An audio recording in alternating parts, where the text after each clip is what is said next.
When you're mid-football match, this isn't quite the thing you expect to see in goal. Yep, a stubborn billy goat caused a bit of upset at a friendly football game on the island of Crete. The goat disrupted the game several times as he kept walking onto the pitch. The game was taking place in the town of Lasithi between two local teams. As the goat made its way into the match, the players weren't looking too happy. It then stood in front of the goalkeeper, causing laughter in the crowds.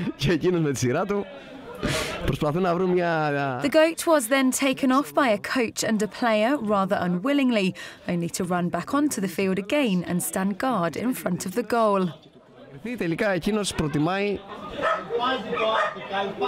τη σιγουριά του τέρματος, εκεί κοντά θέλει να πάει. As the real goalkeeper watched helplessly from a distance, a crowd member saved the match, taking the goat by the horns and leading it off the pitch.